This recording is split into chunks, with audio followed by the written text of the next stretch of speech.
Hello Aries, Sun, Moon, Rising, and Venus signs. Kamusta kayo? Sana po'y nasa mabuti kayong kalagayan. Welcome back po sa Star Tarot. At kung bago kayo rito, welcome din po kayo. Please subscribe, like, share my videos, and leave me a comment kung naka-resonate po kayo. Thank you. First card po ni Aries, we have light. Ayan. So, this is nice. This looks positive, no?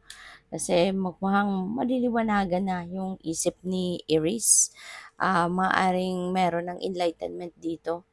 At kung ano man yung iniisip ninyo na hindi ninyo mahanap yung direction or hindi ninyo ma-figure out yung mga bagay-bagay, maaring ngayon maaano mo na yan, masosolve na kumbaga. Kasi magkakaroon na ng linaw ang inyong isipan. You will be enlightened. No? Magliliwanag na din yung kaisipan ninyo. So, we have rejoice. Wow, kaya po pwede, no, na magiging masayang-masaya ka na, magiging matutuwa ka na at kasi iba kasi talaga kapag something is bothering you, 'di ba? Iba yung pakiramdam na hindi ka mapakali kasi merong gumugulo sa isip mo or meron kang bagay na hindi mo na figure out kung ano, 'di ba? Kaya ngayon na may enlighten ka na, malilinawan na din ang inyong isipan, malalaman mo na kung ano ang kailangan mong malaman. So, kaya magiging masaya ka na, magiging magaan na ang inyong pakiramdam. So, which is good. So, we have storm. Ayan. So, huwag kayong mag-alala. Okay?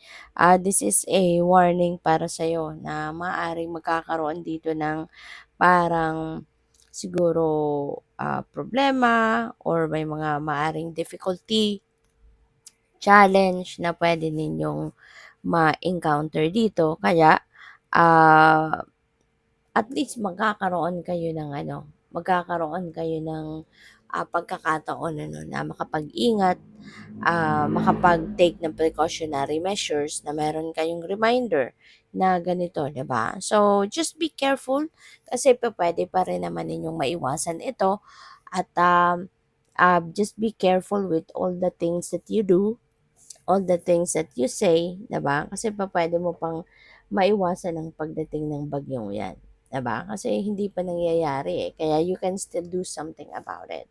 So, maging maingat na lang sa mga pakikitungo ninyo sa ibang tao, ano yung mga puwede ninyong ikuwento. So, kontrolin ninyo 'yun, 'no? Kontrolin ninyo kasi you never know, 'di ba?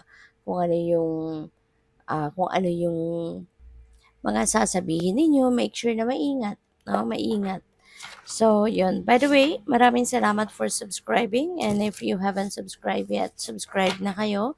And also, maraming salamat din, no, for not skipping the ads. Malaking bagay yan sa akin. And also, please click the join button sa baba ng video kung gusto niyo na mag-join kayo sa membership. Okay? Salamat po. So, tignan natin kung anong mga messages pa. We have the world. So, napakaganda nito because this is a time for success. Okay? Panahon ito ng pagtatagumpay ninyo, Aries. Maaaring merong mga projects, meron kayong mga collaborations, meron kayong mga o pwedeng pag-aaral din, 'di ba, na ginagawa na matatapos na. No, you're going to claim your success sa ngayon kasi yun nga finally, tapos na kung ano man itong ginagawa ninyo. Kaya po puwedeng magkaroon kayo rito ng award, ng reward, ng ganyan. Po puwedeng merong bonus na maibibigay sa inyo or kung ano pa ang puwedeng i-offer sa inyo ng employer ninyo, ng mga manager ninyo, ganyan, 'no?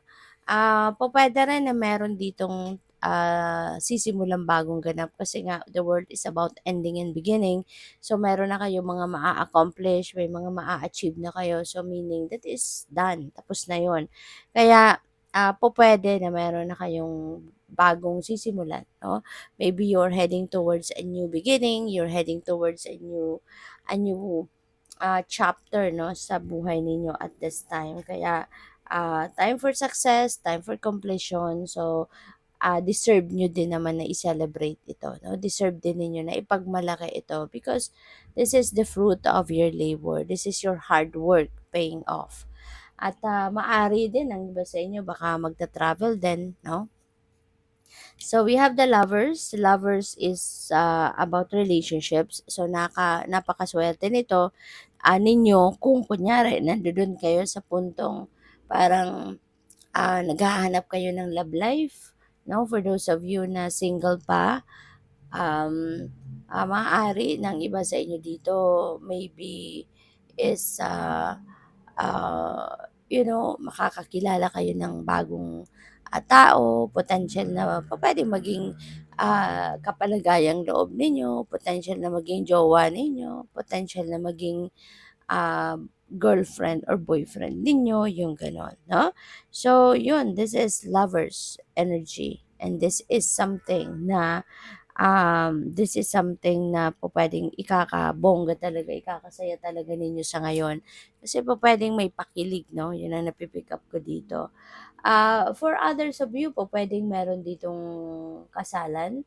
Kung hindi man kayo ang ikakasal, baka kayo ay a-attend, no, ng mga kasalan. Baka kayo ay maiimbitahan, 'di ba? Sa wedding or po pwedeng mayroong anniversary, party, mga ganon, no? At kayo ay maaring pupunta.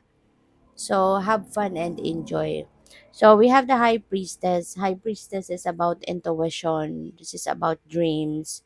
So, yun, ano lang kayo, makinig kayo lagi sa inyong intuition. Yan ang paalala sa inyo na always listen to your intuition kasi divine guidance yan, no, sa atin ng universe. Kaya lagi tayong dapat na makikinig doon rather than makinig tayo sa mga nagmamarite sa atin, mga nagmamarisol sa atin. Mas dapat na pakinggan natin yung bulong ng intuition natin kasi mas yun ang dapat na pagkatiwalaan natin. Okay? So always listen to your inner voice and also pay attention to your dreams kasi yung panaginip natin, isang paraan din yan ng divine universe para gabayan tayo. Sometimes kasi may mga tao na hindi nakaka-access, no, ng intuition kaya dinadaan ng divine universe sa panaginip, no? Yung mga mensahe para sa atin. Kaya pay attention also kayo sa mga panaginip ninyo, okay? So, what else? We have the judgment. Ayan. So, maaari, no, na magkakaroon kayo dito ng more time to think, more time para i-assess, i-dissect yung totoo ninyong, yung mga nararamdaman ninyo, ganyan. So, katulad, no, ng light, feeling ko dito, di ba, may enlighten kayo rito eh. Kaya po pwede, no, na yung enlightenment na yan ay dahil bunga ng inyong pag-take ng time, di ba, to assess yourself, to assess kung ano ang mga nararamdaman ninyo, 'di ba? Yung parang ini-evaluate ninyo ano na ang nangyayari sa buhay ninyo kaya magkakaroon kayo ngayon ng enlightenment, magkakaroon kayo ng awakening, no? So good luck sa Thank you for watching. Love and light. Namaste.